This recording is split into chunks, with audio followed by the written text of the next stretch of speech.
ಇಂದು ವಿಶ್ವಗುರು ಸಮಾಜ ಸುಧಾರಕ ಮಹಾತ್ಮ ಬಸವೇಶ್ವರರ 893ನೇ ಜನ್ಮ ಜಯಂತಿ. ನಮಸ್ಕಾರ ವೀಕ್ಷಕರೇ, ವಿಶೇಷ ಸುದ್ದಿ ವರದಿ. ಇಂದು ವಿಶ್ವಗುರು ಸಮಾಜ ಸುಧಾರಕ ಮಹಾತ್ಮ ಬಸವೇಶ್ವರರ 893ನೇ ಜನ್ಮ ಜಯಂತಿ. ದೈವೇ ಧರ್ಮದ ಮೂಲವಯ್ಯ ಎಂದು ಸಾರಿದ ಬಸವಣ್ಣವರ ತತ್ವಗಳನ್ನು ನೆನೆಯುತ್ತಾ ಕರ್ನಾಟಕದಾದ್ಯಂತ ಬಸವ ಜಯಂತಿಯನ್ನು ಅದ್ದೂರಿಯಾಗಿ ಆಚರಿಸಲಾಗುತ್ತಿದೆ. 12ನೇ ಶತಮಾನದ ಕ್ರಾಂತಿಕಾರಿ ಚಿಂತಕ, ಲಿಂಗಾಯತ ಧರ್ಮದ ಸಂಸ್ಥಾಪಕ ವಿಶ್ವಗುರು ಬಸವಣ್ಣವರ ಜನ್ಮದಿನವನ್ನು ಇಂದು ನಾಡಿನಾದ್ಯಂತ ಸಂಭ್ರಮದಿಂದ ಆಚರಿಸಲಾಗುತ್ತಿದೆ.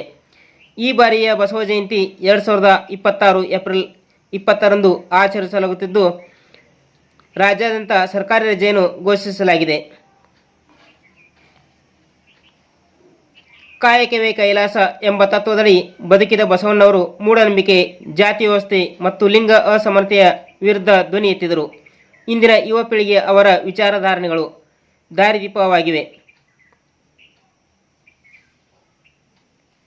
ಕರ್ನಾಟಕದ ಸಂಸ್ಕೃತಿ ಮತ್ತು ಸಮಾಜ ಸುಧಾರಣೆಗೆ ಬಸವಣ್ಣವರ ಕೊಡುಗೆ ಅಪಾರ.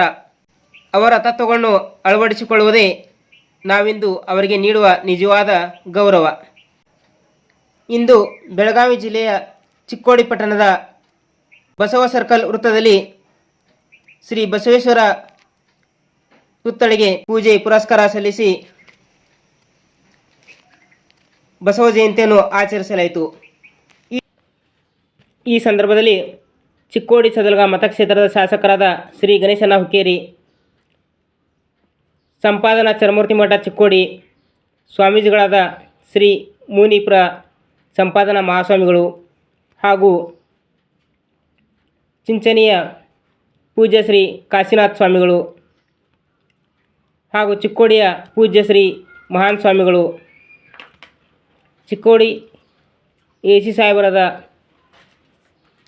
ಶ್ರೀ ಸುಭಾಷ್ ಎಸ್ ಸಂಪಗಾಮಿ ಹಾಗೂ ಮಾನ್ಯ ತಹಸೀಲ್ದಾರ್ ಸಾಹೇಬರಾದ ಮುರಳಿ ಸರ್ ಹಾಗೂ ಪುರಸಭೆ ಅಧಿಕಾರಿಗಳು ಹಾಗೂ ಅನಿಲ್ ಮಾನೆ, ರಾಮ ಮಾನೆ ಹಾಗೂ ಇನ್ನಿತರ ಗಣ್ಯ ವ್ಯಕ್ತಿಗಳು, ಸಾರ್ವಜನಿಕರು ಉಪಸ್ಥಿತರಿದ್ದರು. ವೀಕ್ಷಕರೇ, ನೀವು ಇನ್ನು ನಮ್ಮ ಜೀ ಕನ್ನಡ ಮೀಡಿಯಾ ಚಾನೆಲ್ಗೆ ಸಬ್ಸ್ಕ್ರೈಬ್ ಆಗಿಲ್ಲ ಅಂದ್ರೆ ಕೂಡಲೇ ಸಬ್ಸ್ಕ್ರೈಬ್ ಮಾಡಿ. ಇದಿಷ್ಟು ಈವರೆಗಿನ ಸುದ್ದಿ. ನಿರಂತರ ಸುದ್ದಿಗಳಿಗಾಗಿ